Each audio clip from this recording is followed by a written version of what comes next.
Namaskaraha to all of you and welcome to our next session on the yogic life. Uh, Today, like before we jump into the pravachan, I would like to have a brief discussion on the practical nature of yoga. So we've always, we often, whenever there is a philosophy, we always talk about theory and practice, right? So in most philosophies, we see that we read a lot about it, but what we practice will be very little, right? We keep reading about it, but how do we implement that? That has not been mentioned in several philosophies. But then when we actually, in fact, most of the philosophies. So when we come to yoga, the key aspect of yoga is that uh, it is 99% practice and 1% theory, and even that 1% theory is for practicing, right? So whatever we learn from the theory is also again for practicing. So it's a very, very practical science, right? So what happens is that we learn about different philosophies in life, always wondering which is the right path, right? Is this the right path or this is the right path? So we always keep wondering, right? So at some point in time in our lives we realize that this path is the right path for me, this is the right path for me, this is the true philosophy, it feels right, it feels good, right? So when you come to know the truth, when you feel that whatever is being said in this philosophy is right, and I feel from my inner bottom of my heart I feel this is correct, then what happens is that you when you come to that stage, then automatically there is no question of evaluating, right? So at that point in time you do not evaluate whether this is the right path or not. Once you have determined in your deep in your heart and you know from your conscience that this is the right path, then automatically it is the process of implementing that path, right? So when you get on and get into a bus, and let's say that your destination is Delhi. Delhi is your destination. So when you get onto the bus, before you get onto the bus, you need to make sure that you're getting into the right bus so that you reach the destination. Once you get into the bus, then you should not have any doubt whether this is the right bus or not, right? Then it's a matter of going from that point A to point B. So in the same way in philosophy as well. So before you get onto the bus, before you know this is the right philosophy, you have a lot of doubts in your mind, and once those doubts are all cleared and you feel that this is the right path, then there is no question of looking back. You should go ahead with full confidence, implement it. When you do that, then because you have that deep earning for that infinite, then automatically Parama Purusha will manifest before you and he will show you the right path, right? So that is a very, very key thing, right? So people always get those kind of doubts. So the point is that when deep in your heart, when you feel this is the right philosophy, this is the right path for me, that is going to lead me to the truth, then there should be no hesitation, there should be no doubts in your mind, right? So the theory of yoga is something that we live. It is in every breath, everything we do, right? In yoga, when we talk about Parama Purusha, the universal consciousness, the supreme consciousness, it is something very, very attractive, deeply attractive to the sadhaka, spiritual practitioner, right? The sadhaka literally falls in love with Parama Purusha. Pleasing Parama Purusha becomes the sadhaka's motivation for everything that they do. Every decision, every action is for Parama Purusha. The sadhaka feels a very deep, abiding attraction. That is what yoga is truly about. All the trendy yoga studios around the world, they have really no idea about what real yoga is. Real yoga is about this deep, profound attraction to Paramatma, Parama Purusha, and leading a life that allows one to feel that love in everything that they do. The sadhaka feels they are living in the presence of Parama Purusha. When they eat, so everything that they do, so when they eat, they are essentially feeding Parama Purusha. When they drink water, they are giving water to Parama Purusha. This body is not ours, right? It belongs to Parama Purusha. So everything uh, we do for others is a living embodiment of serving Parama Purusha. So everything, we don't have an individual existence. So this whole yoga is about not having this individual existence, merging this small I the small I with the bigger I, right? The small I with the cosmic I. That is the whole process of yoga, right? So everything that we do, we are not doing to goad that small I. Everything we are doing as a service to Paramapurusha. So that is the true spirit of yoga. So everything we discuss, whether it is about food, asanas, or other practices, results in a deeper and deeper experience of this love for Paramapurusha. When the mind is affected by a crude environment, then it becomes more and more crude, and we cannot feel the deep attraction to the infinite. But a human being, by very nature, right, that is their dharma, has an attraction for the infinite, and it cannot be satisfied by the finite things of this world. And unfortunately, most people never realize this. They live their lives seeking satisfaction in finite things, more name, fame, more money, more power. But a person who is truly living a human life realizes, with the grace of Paramapurusha, that they must live a life that supports the experience of infinite desire, not the life of a human in animal form, but a human in human form. So everything we talked about, the various lifestyle choices, the practices, all aim to allow the mind to become what it is truly meant to be, that is subtle and elevated. So this has nothing to do whether one is a sannyasi or a householder, right, or a grahastha. Everyone is a human, and the goal of human life is the same for all of them. That is to realize the highest form of existence and to become one with Paramapurusha. So this is very, very important. So the idea we discuss are part of every breath we take as sadhakas. This is not a mere intellectual understanding, right? It's not just we read something and then we just move ahead. It's not like that. So we talk about 99% practice and 1% philosophy, and that 1% philosophy is something and that philosophy is something we live and breathe, right? It is always with us. How can I feel this more? How can I engage with it more deeply, right? Philosophy is spirituality on the intellectual plane, right? A human being has three aspects, tristariyah, jivaha, manavaha, right? Human being has three aspects: the physical aspect, the mental aspect, and the spiritual aspect, right? So the physical aspect is how you live in this world. How do you interact with this external world, and how do you live in this world and interact with the external objects without making your mind more crude, without crudifying your mind? How do you interact with the external world and also make your mind elevated? So how do you serve the society and also make your mind elevated? That is the physical aspect. The mental aspect is the samatva bhava. How do you see the samatva in everything, in every being in this world, right? Every being is a manifestation of Paramapurusha, which has the same origin. How do you feel that samabhava deep in your heart? It's not just by words. It's not just saying Vasudhaiva Kutumbakam and moving forward. No. But how do you feel from the bottom of your heart that every being in this universe, from plant to animals and to human beings, to everything that is alive, how do we feel that samatva bhava, and how do we work for the welfare of every being in this world? Because everything is a manifestation of the same Paramapurusha. So that is the mental aspect. And the spiritual aspect is the sadhana. How do we do meditation to attain that yoga? Jivatma paramatmanoho sanyogaha yogaha ityuktam kalu. Yogaha ityuktau jivatma paramatmanoho sanyogaha. So how do you attain that sanyogaha? How do you attain that union of the finite with the infinite? So that is the spiritual aspect. So the human beings have three aspects.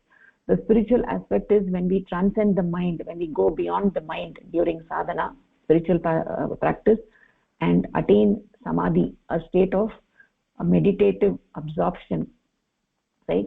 When we engage in discussion, like in satsang, in spiritual gathering, that is on the intellectual plane.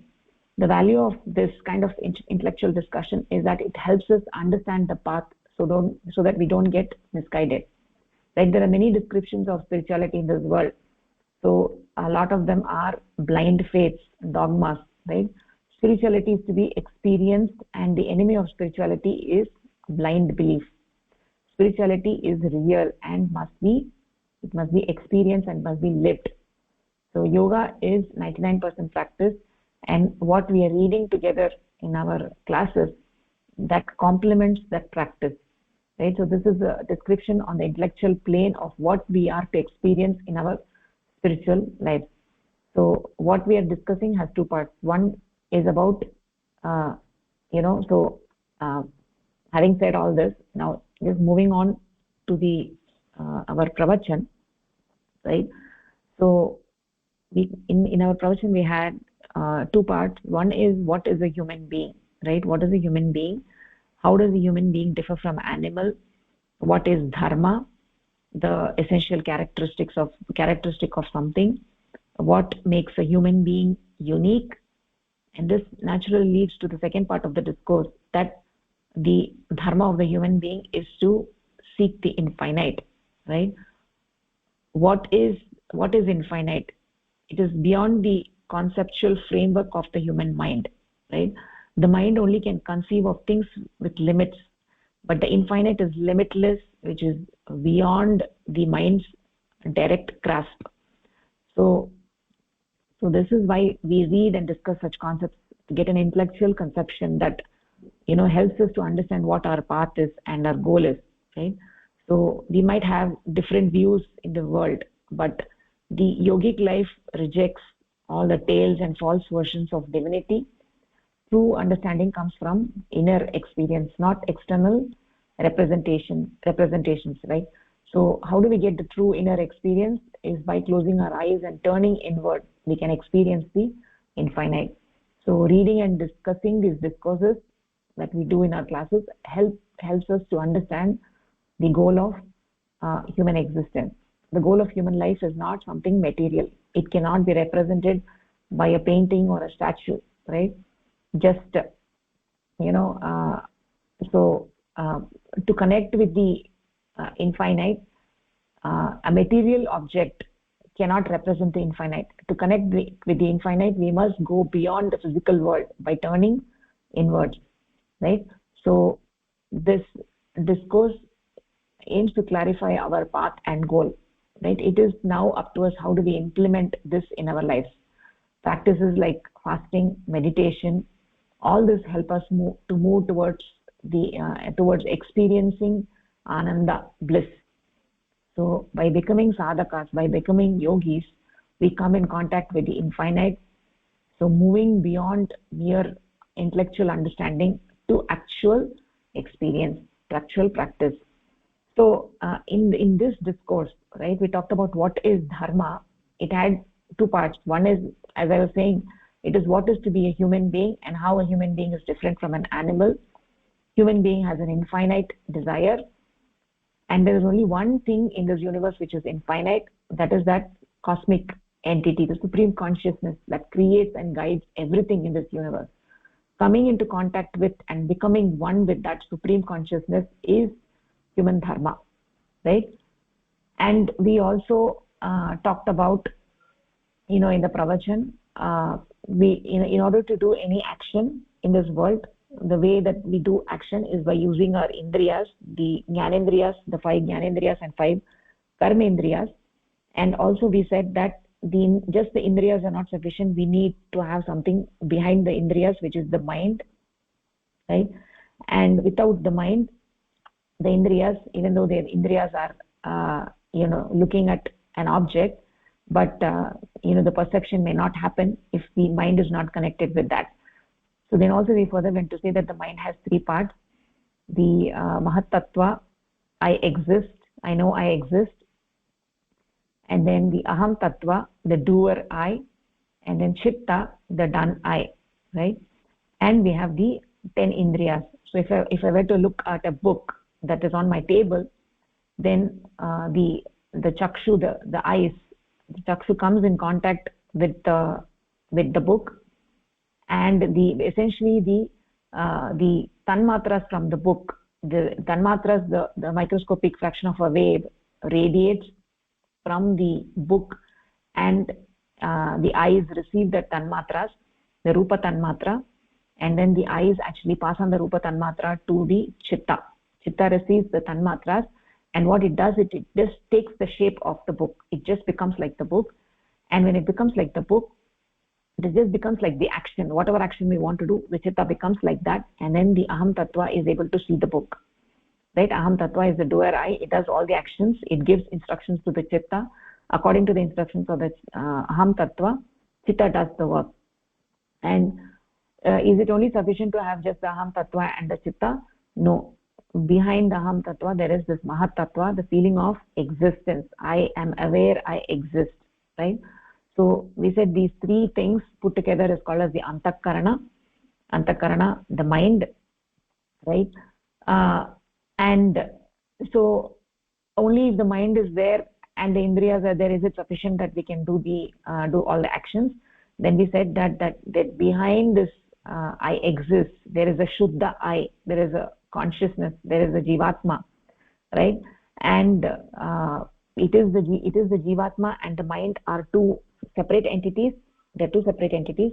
So the jivatma or the shuddha I, there is no feeling of existence, or there is no feeling, there is nothing. It's just pure I, right? So those two are separate entities. The shuddha jivatma and the mind, they are two separate entities. So but they are very, very integrated, right? They're very integrated. They operate in a very coordinated manner, right? So, and then we also said that so we have this jivatma, which is the consciousness, the unit consciousness, and we said that there is also this prakriti, right? So if the jivatma is shuddha, it doesn't have any gunas, it is nirguna, then how does the gunas, how do we get this different functional forms of the same I? It is the same I which is taking these different functional forms of the mahat tattva, aham tattva and chitta. So how does this shuddha I take these functional forms? So we said that there is another entity called as prakriti, purusha and prakriti. Prakriti has gunas, has trigunatmika prakriti. So prakriti is the shakti and purusha is the shiva. Shiva shaktiatmakam brahma, we say that. We'll talk about what brahma, shiva shaktiatmakam brahma. So the shakti has trigunas, and due to the influence of the trigunas, the purusha takes the functional forms. He takes these different functional forms. How does the gunas of the prakriti influence? So we started to talk about how the sattva guna of the prakriti influences purusha, and we get the functional form mahat tattva. So that is what we were actually discussing in the last class. So we'll actually take a look at that one more time and then move ahead. So this is the paragraph on page 7. Unit consciousness is the witnessing entity. So from there, Chandramouli Modi, do you want to take it? Yep, sure. Unit consciousness is the witnessing entity and realizes its existence only when it is qualified to manifest as I of I exist. The principle of Prakriti, which establishes the existence of unit consciousness by qualifying Purusha, is called Sattvaguna, the sentient principle, and the part of mind which is thus formed to give the feeling of I exist is called Mahat Tattva or Buddhi Tattva. It will be more correct to say that under the influence of Sattvaguna, unit consciousness manifests itself as Mahat Tattva or Buddhi Tattva. Okay. So what I understand is we have this unit consciousness or the Jivatma, and that is what is the pure I, and for it to manifest as the I exists, the Prakriti is the one which will give this the quality to the unit conscious to project or manifest itself into the the three the Mahat Tattva, Aham Tattva, which then transforms that, or it just manifests. It's the same I which will then project itself as the Mahat Tattva and the Buddhi Tattva, which will be a part of the mind. And for the consciousness, the Purusha, which has the Prakriti, which works with Purusha to manifest into these parts, is called the Sattvaguna, and that quality is coming from the Prakriti, is how I got it. Yeah, That is correct, right? So the Prakriti has three gunas: Sattva guna, Rajo guna, and Tamo guna, right? The principle of Prakriti, which is the Sattva guna, right, is Sattva guna is the principle of Prakriti which influences the unqualified Purusha, and it qualifies that Purusha. Purusha doesn't have any qualities, right? Prakriti's gunas, Prakriti as a qualifying force uses three principles or gunas to qualify the unqualified unit consciousness, the Shuddha Purusha, thereby giving rise to the feeling of existence. I exist. That feeling you get because of the guna of Prakriti. Prakriti and Sattva guna are not the same, right? Prakriti utilizes the Sattva guna, a qualifying factor, to qualify the unqualified, the Shuddha Purusha. So Prakriti is a force that utilizes three different gunas to qualify things. And the first of these gunas, which is very, very subtle, which is very sukshma, and that is the sentient. It is called as the Sattva guna or sentient principle, right?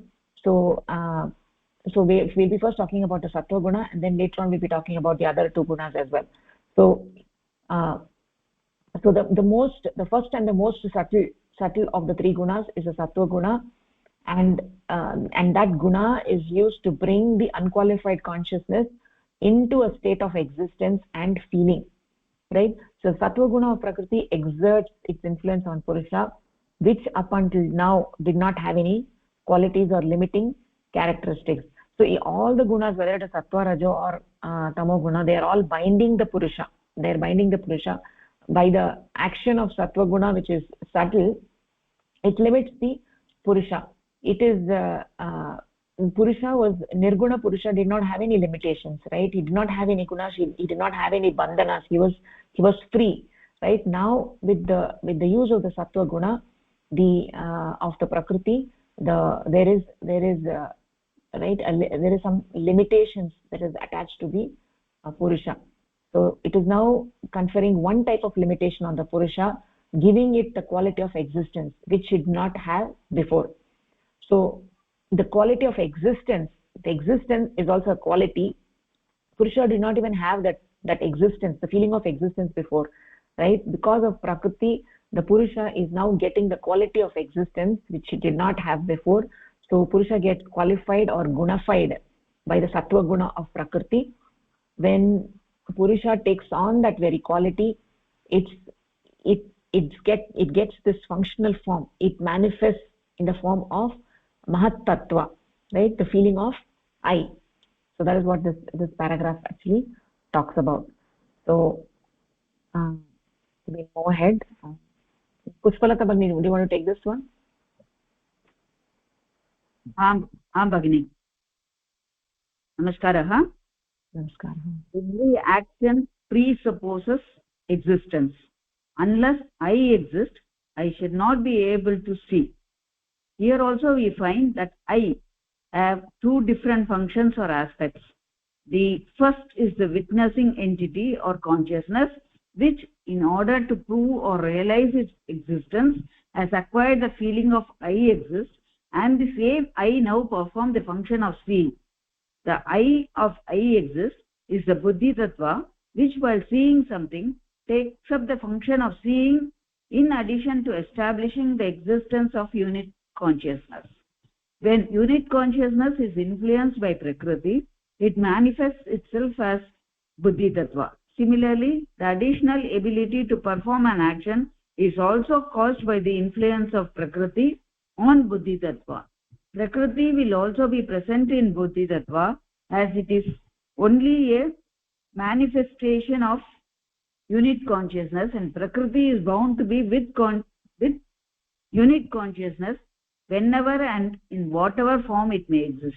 The principle or guna of Prakriti, which gives this quality or capacity to the Buddhi Tattva, is called Rajoguna, the mutative principle. Thus, when Buddhi Tattva is influenced by Prakriti, it displays two functions or aspects. The latter, which it gets from Rajoguna, and which it gives is the capacity or quality to perform an action, is also known as Aham Tattva. That is, Buddhi Tattva manifests itself as aham tattva when influenced by rajoguna, the mutative principle of the prakriti. So every action what is performed is presupposes the existence. Unless I exist, I shall not be able to see.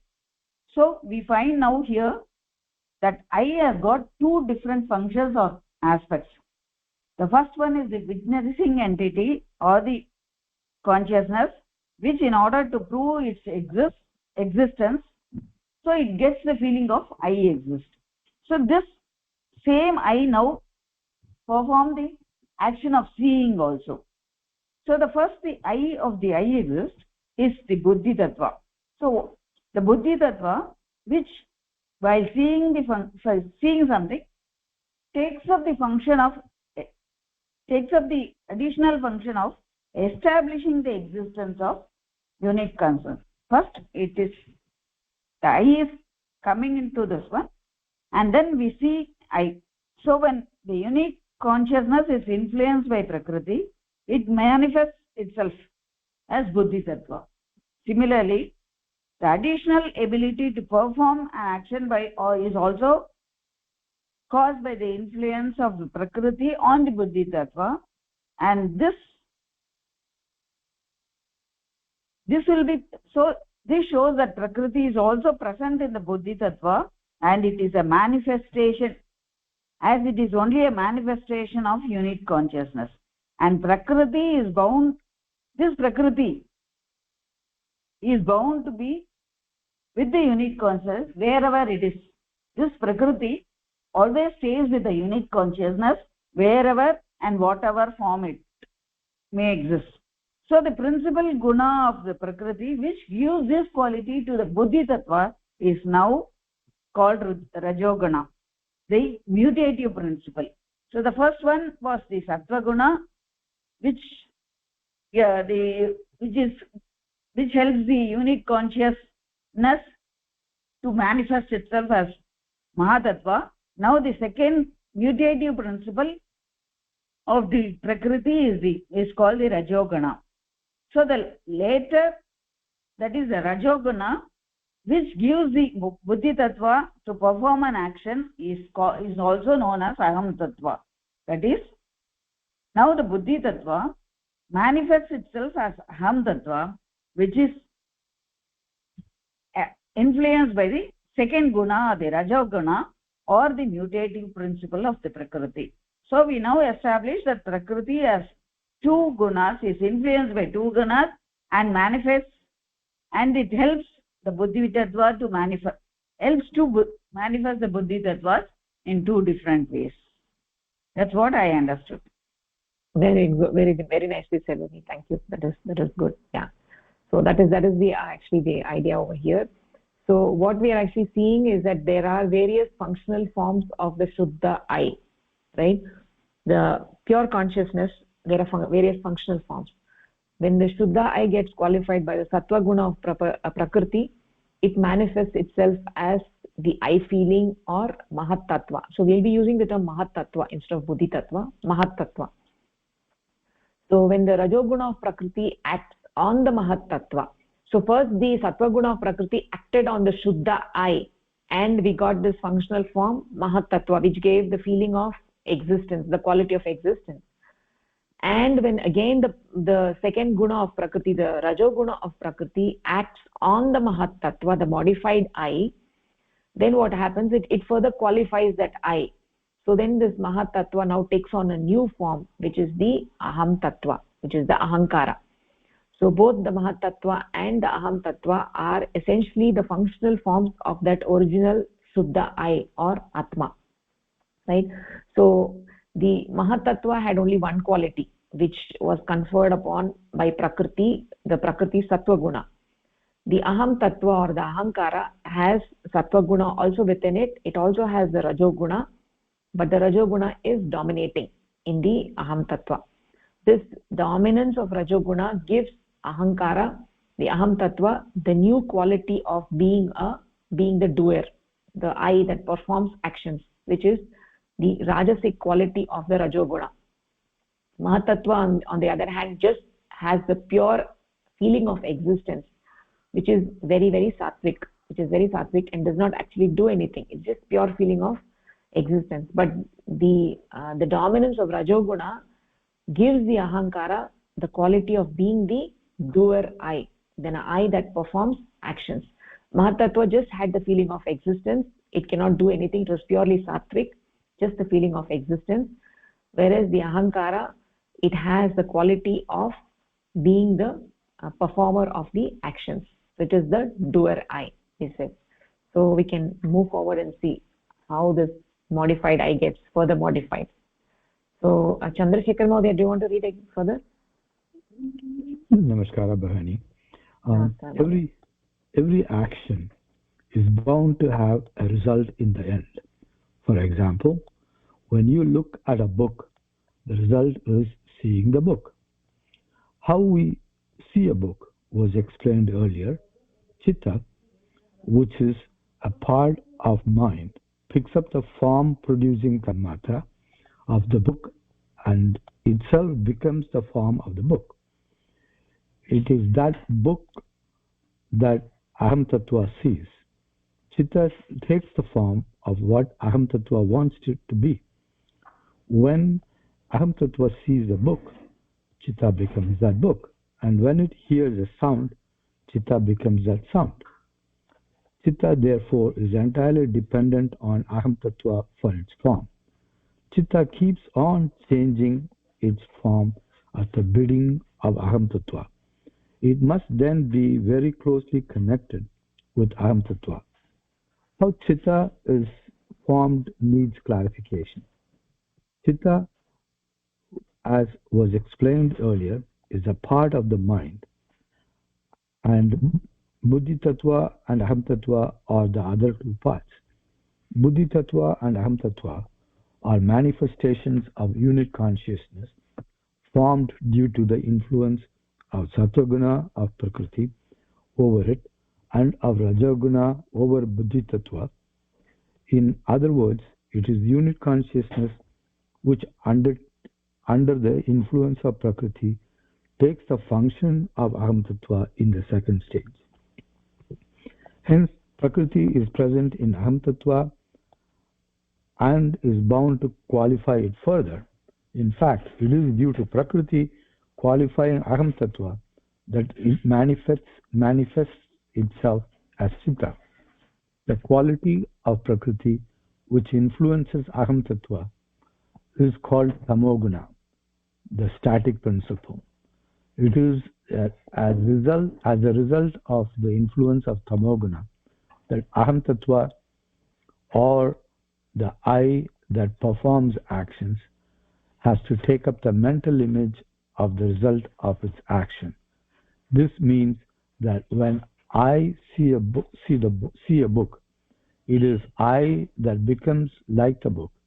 Another I thus comes into being under the influence of Tamoguna. It is this I which takes the form of the mental image of the book during perception. This I, which becomes like the book or takes on the form of the book, is Chitta. Thus, it is unit consciousness which gradually manifests itself as Chitta. So, in this paragraph, it completes that picture of the Triguna, where the Sattva-guna influence of Prakriti makes the unit consciousness manifest itself as Mahat Tattva. And then the Rajoguna quality of Prakriti makes the Mahat Tattva manifest itself into Aham Tattva. And then the Rajoguna quality of Prakriti, Rajoguna principle of Prakriti, makes the Aham Tattva manifest itself into Chitta, or the unit consciousness is in the form of Mahat Tattva due to Sattva-guna, and is in the form of Aham Tattva due to Rajoguna, and unit consciousness is in the form of Chitta, manifests as Chitta due to Tamoguna. And Chitta in itself, it goes on to build up the logic by saying it simply follows, as we've seen before, what Aham Tattva wants it to be. It'll be the form of the book. If Aham Tattva wants to see the book, if Aham Tattva wants to hear the sound, Chitta manifests itself as it takes the form of sound. But this whole paragraph completes that Triguna picture or Trigunatmika of unit consciousness in the different manifestation features of the mind, is what I gather from this paragraph.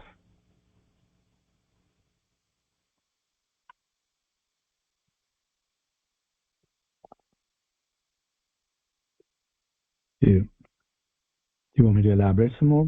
No. Very, very good. Sorry, I was on mute. Sorry. Okay. So yeah, very nicely said. Thank you, Mahodaya. Thank you. I think everybody is understanding well. So we are actually seeing a successive transformation into various functional forms of I. Right? These are all one and the same in various manifestations, as determined by the effect of a particular guna on the nirguna purusha, on the unqualified I. Right? The Atma or the I, the Shuddha I, is without any gunas. It is beyond gunas. It doesn't have any limitations. Right? But we are getting these various manifestations of the Shuddha Purusha due to the influence of these gunas. First, the Shuddha Purusha gets qualified by the Sattva Guna to take on the quality of existence as Mahat Tattva, the feeling, I feeling. Then the Mahat Tattva gets qualified by the Rajoguna of the Prakriti to manifest itself as Ahankara, the Aham Tattva, having the quality of doer I.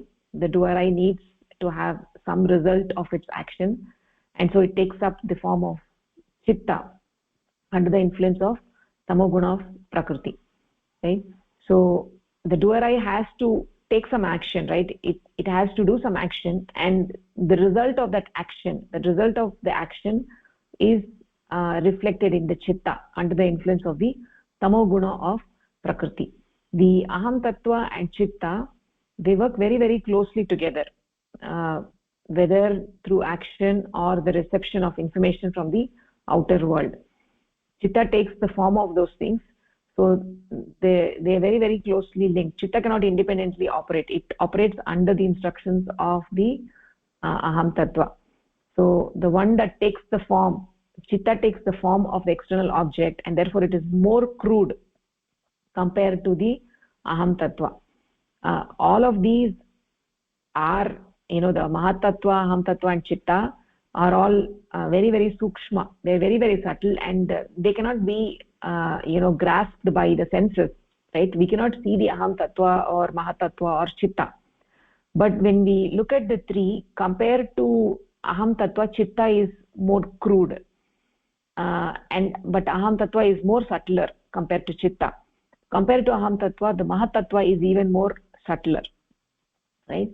So the Mahat Tattva, Aham Tattva and Chitta, they are all beyond the Panchabhutas, the fundamental factors, which we'll be talking about. The Panchabhutas we'll be talking about in the next discourse. So the mind is beyond the Panchabhutas. The mind is beyond the Panchabhutas. The Panchabhutas we can actually perceive, but the mind, which is even more subtle than it is subtler than the Panchabhutas, it cannot be perceived by the senses. Okay. So we have the last paragraph. So Chandramouli Mohde, do you want to read next one? Yes, ma'am.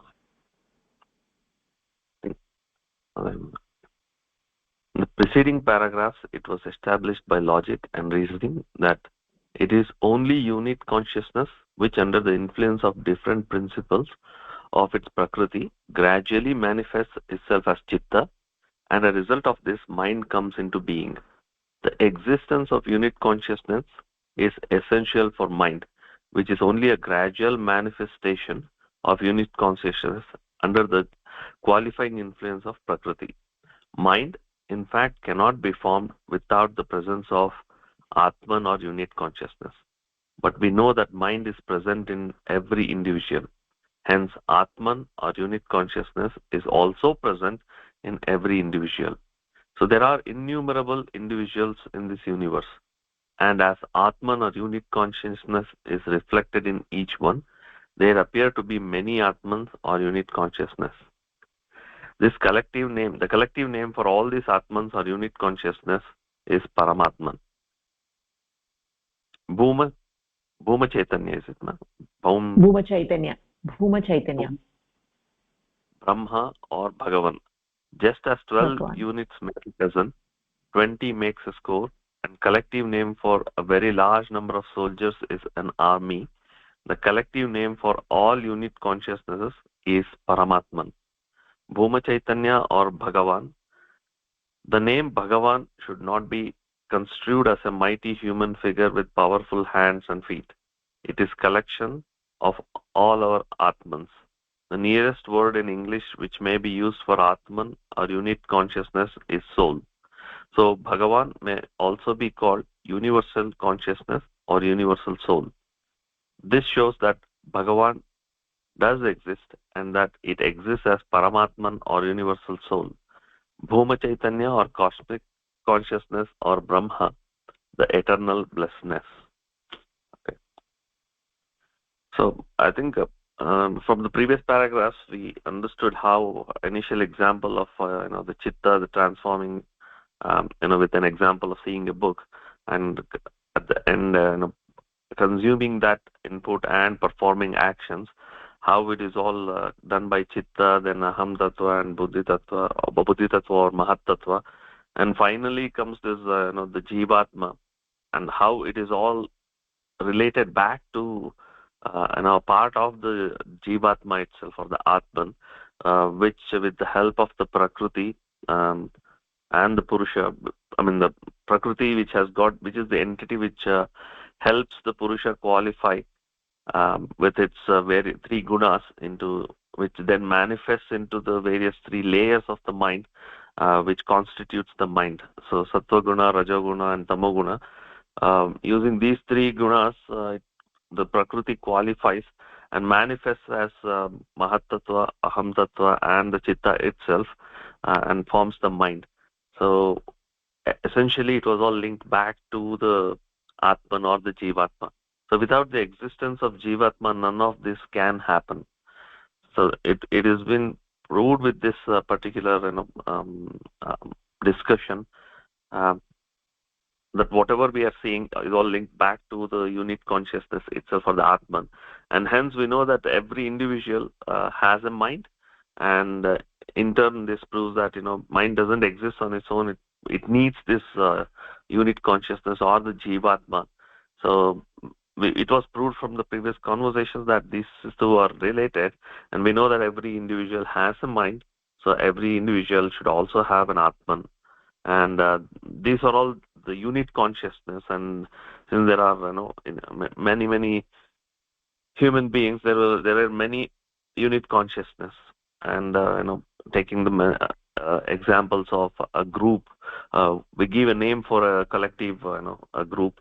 So similarly, the collective consciousness is called the group of all these unit consciousness is called the Brahman, or the Bhagavan or the Brahma, and that is the Paramatma. And one more thing they have highlighted is it's not that the human form that we imagine. We probably, I'm guessing here, because for us to understand this infiniteness, we give a human form to the particular Paramatma, but here in this context, it's beyond that, and the collective souls, or the collective unit consciousness put together is the Paramatman. So in this way, we all belong to the same source of that ultimate Paramatma, is what I understand from this source. Yes, Maurya, that is actually nicely said. Thank you, Maurya.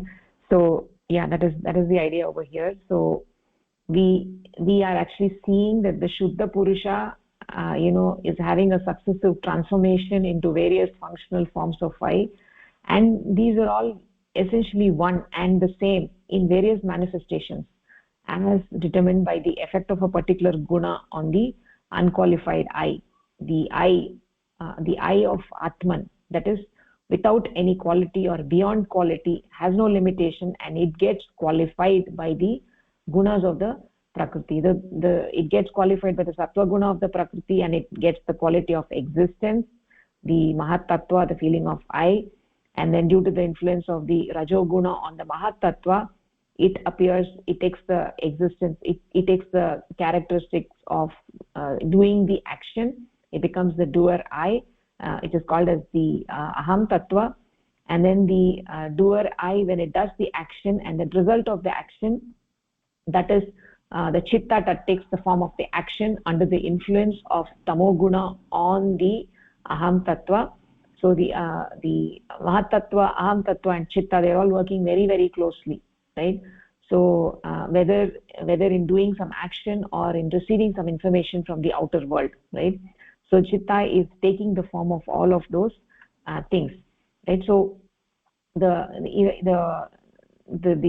these, the different components of the mind are all very, very closely linked. As I was saying, that one of them is is more subtle than the other, right? Compared to chitta, the aham tattva is more subtle.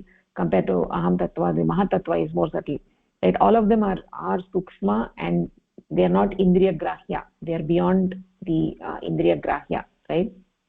So I said that, I also said that indriya grahya means beyond the panchabhutas, right? The panchabhutas, the 5 fundamental factors of the universe. So we'll be talking about that in little more detail, in the next Karapatram. So, how the 5 fundamental factors of the universe, like each of them starting out from Akasha and going up to the Kshiti Tattva, the solid factor, how the Vishwa is created, how the universe is created. So each of these Panchabhutas, they have various tanmatras, right? Each one adding an additional tanmatra, so that they attach to a corresponding tanmatra. So we're going to be seeing all of that in the next this one Karapatra. So the mind has none of these tanmatras, right? So the mind having none of those tanmatras, so they cannot be conveyed via the mind. So because of that, the mind is sukshma, is very sukshma. So even the chitta is sukshma, but it is the crudest of the 3 aspects of the mind, right? Because it's formed by tamoguna. Tamoguna is more cruder compared to the sattva guna. So it is that, it is that which takes the form of everything that we want, right? The chitta is the one that takes the form of everything that we desire. Everything that the atma wishes to take, the chitta takes on that form, right? So over here it's also being said that the mind is present in every individual, right? So every individual has a mind with all the 3 different components. Not only every human being, every being in this world has a mind, right? But the question of whether all the beings have the 3 different components, or in what stage of development the 3 different components are, it depends on where they are in the Srishti Chakra, right? So in the initial stages of the Srishti Chakra, they will not have a more well-developed mind, but when we come to the human beings, then we have a fully developed mind with all the 3 different components, right? So we can see that in an individual, we have the unit consciousness, the Jivatma, and also we have the mind. So because there are so many individuals in this universe, so each of them has an Atma, each of them has a mind, right? So here is saying that the collective name for all of these Atma is called as the Brahma, or it's called as Bhagavan, or Paramatma, right? But the thing that to be noted is that Paramatma is not just a collection of all the Atmans. Paramatma is even beyond that. He's much more larger than that, right? Paramatma, when we say Paramapurusha, he's not just a sum total of the Jivatmas. He's much beyond that. How is that? We're going to see that in the next pravachan. So here, even though here it's saying that it is just a sum total of all the Atmans, This is just for our understanding, but actually what we have to understand is that Paramapurusha is much greater than the collection of all the Atmas, right? And also another important factor over here, important point over here is that when we think about Paramapurusha as a collective name for all the Jivatmas, people start imagining Paramapurusha with having a huge figure with hundreds of heads and hundreds of legs and hands and huge structure. But actually speaking, Paramapurusha is nothing like that. It cannot be imagined like a mighty human figure, right? So that is just the imagination of the people who are doing that. But Paramapurusha is very, very subtle. Paramapurusha is extremely subtle. It does not have a figure. It does not. We cannot construe Paramapurusha as a mighty figure with hands and legs, right? So even though Paramapurusha is beyond, is much more than the collection of the Atmas, he's very, very subtle. He's extremely subtle. He's a subtle entity. He's nirguna. He's without any qualities. He's anadi, ananta satta. He has no beginning. He has no end, right? So and the cosmic entity that we have been talking about so far, the cosmic entity is actually called as Paramapurusha, Paramatma, Brahma, right? That is what it is being said over here, right? So in this pravachan, in this Karapatram, we talked about what is a human being, how is a human being different from the animals, and what is dharma, which is the most important aspect, the essential, the characteristic of a human being. What is human dharma? And the human dharma is the desire to seek the infinite, and that dharma is very unique only to the human beings. It is not present in other beings. And also we talked about what this infinite is. It is beyond the conceptual framework of the human mind. Then mind can only conceive of things with limits, right? But the infinite is limitless, beyond the mind's grasp, right? So we said that we also said that the religions may present different views, right? Or there may be different views in the world, right? But yoga rejects all these different visions of divinity. True understanding comes from the inner experience, not by external representations. So for inner experience, we have to go inside the mind. We have to go inside and experience the infinite, and that is the goal of human life, not something material. So the goal of human life, it cannot be represented by a statue, or it cannot be represented by a painting, right? So to connect with the infinite, we must go beyond the physical world by turning inwards. So that is what this discourse aims to clarify, our path and goal. It is up to us now to implement this understanding in our lives, right? So all the practical aspects that we talked about, we need to implement them. It's not just about talking about it and forgetting about it, but we need to implement all those things in our lives. So in the next class, we will continue with the next pravachan. What is the cosmic entity? What is this infinite Brahma, right? So it's very, very interesting. We'll be talking about what is the cosmic entity in the next class. So do you have any questions, or you have any thoughts? Ma'am, Bhagini, one small this one, just you can explain. Now we saw this, what is dharma actually, no? So in what energist, see, you said 3 components of mind, and finally we came to the 3 gunas. Okay, just as a gist, how the 3 components and the gunas come into play and make it finally to that aham tattva, that unit consciousness, or how it acts, that you give as a gist. No? Oh, yeah. So you want me to explain the 3 different components of the mind one more time? One more time with the gunas. I mean, yeah. Okay. So essentially we have two entities. One is the Paramapurusha, the supreme consciousness, the infinite consciousness, and we have Prakriti. Prakriti is also Anadi Ananta Satta, right? Prakriti is also it is not that prakriti has an adi and end, right? She is also anadi, she is also ananta. So they are prakriti and purusha, they are two sides of a coin, right? We say shiva shakti atmaka brahma. Shaktihi sa shivasya shaktihi. Shakti is paramapurusha shakti, she is under paramapurusha's control, right? And this paramapurusha is nirguna, he doesn't have any gunas, but prakriti has gunas. She's a qualifying force. She has three gunas: sattva-guna, rajoguna and tamoguna. So if prakriti were not to influence purusha, then this whole srishti will not be there, right? So because purusha doesn't have any gunas, he's just there. He can't even recognize, he can't even realize his own existence, because he doesn't have the feeling of existence. He has nothing, he's just nirguna. But when the gunas start influencing the purusha, then what happens, right? When purusha comes under the influence of prakriti's gunas, so the first is that prakriti's first guna that influences purusha is the sattva guna. The sattva guna of prakriti influences the nirguna purusha.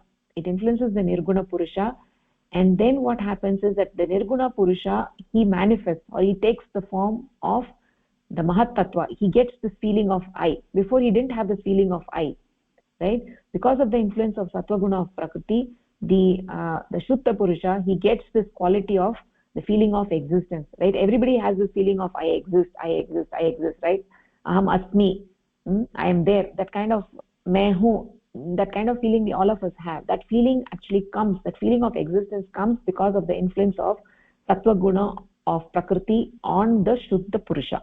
So then that is why we get, that is how we get this modified functional I, which is the mahat tattva, the feeling of existence. So from there what happens, if we just had the feeling of existence, nothing, there will be nothing, there will be no actions, nothing, right? We just have the feeling of existence. But then in order for us to do the actions, what happens is that now the rajoguna of prakriti further influences the mahat tattva.